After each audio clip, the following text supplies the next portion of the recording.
Pernahkah Anda berpikir bagaimana segala hal yang kita butuhkan untuk bertahan hidup secara langsung maupun tidak langsung bergantung pada alam sekitar kita? Bisnis perlu menyeimbangkan kebutuhan alam dan manusia dalam upayanya menyokong generasi masa kini dan masa depan.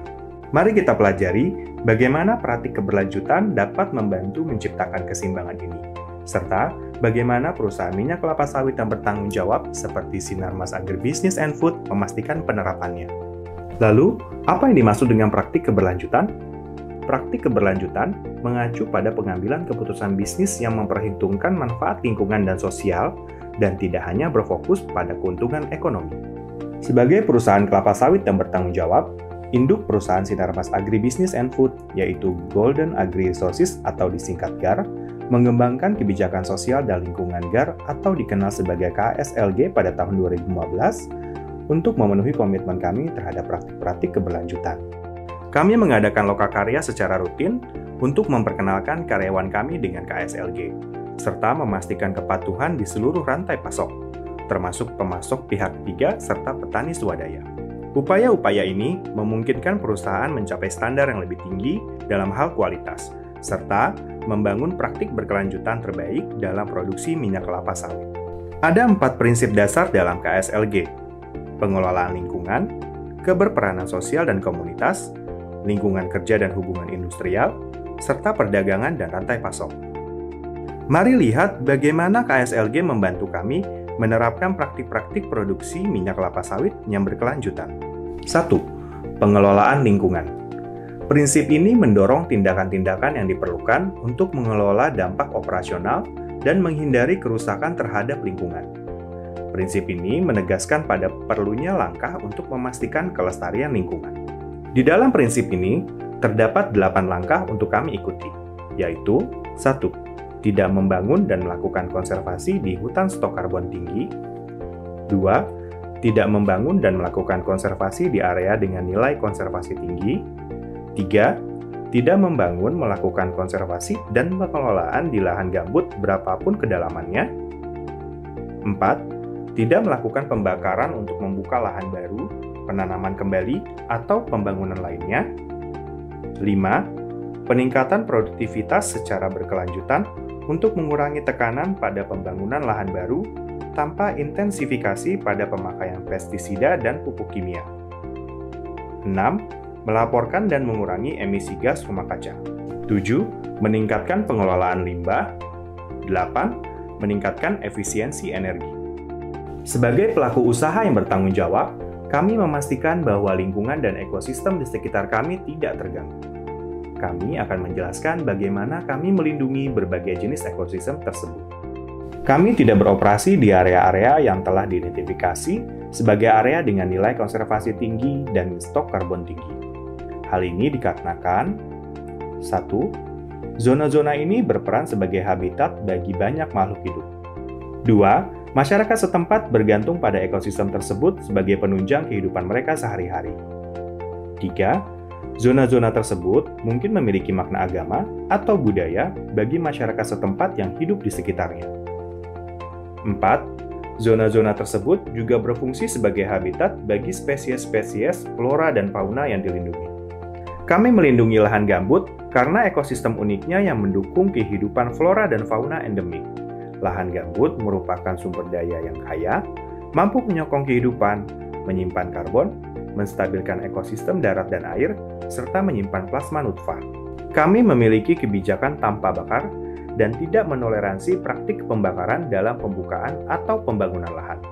Kami telah beralih ke metode organik untuk meningkatkan hasil panen kelapa sawit dan mengurangi ketergantungan terhadap pestisida dan bahan kimia lain seperti pupuk. Pengelolaan limbah kami mematuhi hukum dan perundangan yang berlaku, antara lain 1. Kami memisahkan berbagai jenis limbah yang dihasilkan dari proses produksi dan menerapkan penanganan yang tepat bagi setiap jenis limbah tersebut. 2. Kami telah memisahkan wadah penampung limbah guna menampung jenis limbah berbeda. Misalnya, wadah penampung limbah yang berisi pestisida tidak akan digunakan sebagai wadah air. 2. Keberperanan sosial dan komunitas. Prinsip ini mengedepankan dan mendukung pemeliharaan hubungan sosial yang baik dengan masyarakat yang tinggal di area sekitar tempat kami beroperasi. Sebagai perusahaan yang bertanggung jawab, kami menghormati kebutuhan masyarakat setempat. Beginilah cara kami bekerja sama dan memberdayakan mereka. Kami mengatasi masalah atau konflik yang rumit melalui diskusi terbuka. Misalnya, kami mendiskusikan peraturan yang berlaku dengan anggota masyarakat terkait. Kami melindungi hak asasi manusia bagi orang-orang yang bekerja sama dengan kami. Kami juga beroperasi berdasarkan prinsip keterbukaan dan saling menghormati. Nilai-nilai ini berfungsi sebagai acuan dasar dalam menyelesaikan masalah terkait lahan. 3. Lingkungan kerja dan hubungan industrial. Pekerja perkebunan kami memiliki peranan penting dalam berbagai tahapan operasional, mulai dari persiapan lahan, penanaman, dan perawatan, hingga pemanenan. Kami harus mematuhi hukum dan undang-undang terkait yang melindungi kesejahteraan mereka. Dan prinsip ini memastikan kami melakukan hal tersebut. Sebagai perusahaan yang bertanggung jawab, kami mematuhi hukum dan undang-undang yang melindungi kesejahteraan pekerja kami. Kami melindungi pekerja kami dengan kontrak yang lugas dan jelas. Kami memastikan semua pekerja mendapatkan upah yang setara atau di atas upah minimum regional atau UMR. Kami menerapkan jam kerja yang wajar dan efektif. Kami menyediakan asuransi kesehatan dan asuransi ketenagakerjaan. Apabila pekerja kami berasal dari luar daerah, maka dianjurkan agar kebutuhan dasar mereka seperti tempat tinggal yang layak dan akses ke air bersih disediakan. Di sisi lain, kami melarang hal-hal sebagai berikut. Memperkerjakan anak-anak di bawah umur, menahan KTP dan dokumen pribadi karyawan, mempraktikkan kerja paksa atau kerja terikat, melakukan tindakan diskriminasi, pelecehan, atau segala bentuk kekerasan dan intimidasi apapun.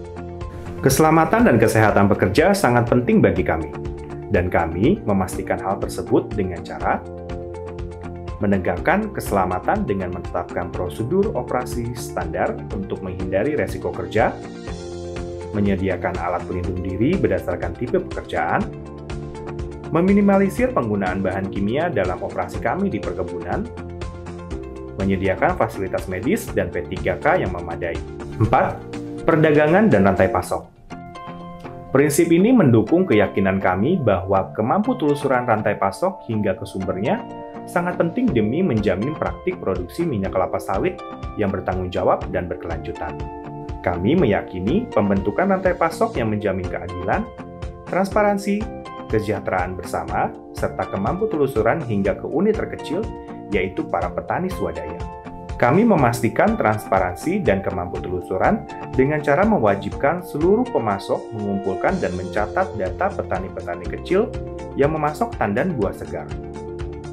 Data ini terdiri dari nama pemilik kebun, ukuran kebun, kapasitas produksi, lokasi, dan koordinat kebun, serta informasi penting lainnya.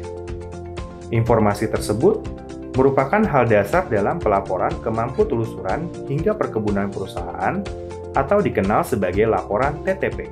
Sistem TTP memungkinkan perusahaan untuk melacak kembali produk minyak kelapa sawit hingga ke sumber tandan buah segarnya, di mana konsumen dan pelanggan kami dapat mengetahui sumbernya.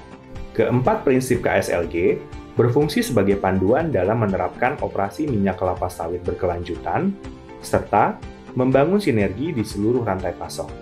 Tidak hanya bagi perusahaan, tetapi juga bagi seluruh pemangku kepentingan terkait, termasuk petani kecil dan pemasok.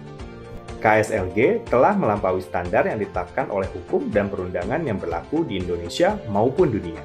Kami paham, memang tidak mudah menerapkan kebijakan ini karena membutuhkan upaya besar dan adaptasi terkait dengan waktu dan sumber daya. Meski demikian, upaya semacam ini perlu dilakukan demi melindungi lingkungan serta kesejahteraan generasi masa kini dan masa depan. Kami menyediakan program bantuan terkait untuk membantu siapa saja yang berkomitmen untuk mencapai tujuan berkelanjutan ini. Kami percaya bahwa kolaborasi adalah cara yang terbaik untuk mencapai produksi minyak kelapa sawit yang bertanggung jawab dan berkelanjutan. Hal tersebut bermanfaat dari segi ekonomi, lingkungan, dan sosial. Mari ikut ambil bagian dalam mendukung visi dan komitmen untuk mencapai pertumbuhan yang berkelanjutan. Jika Anda memerlukan informasi lebih lanjut, silakan hubungi kami di supplier.support@sinarmas-agri.com.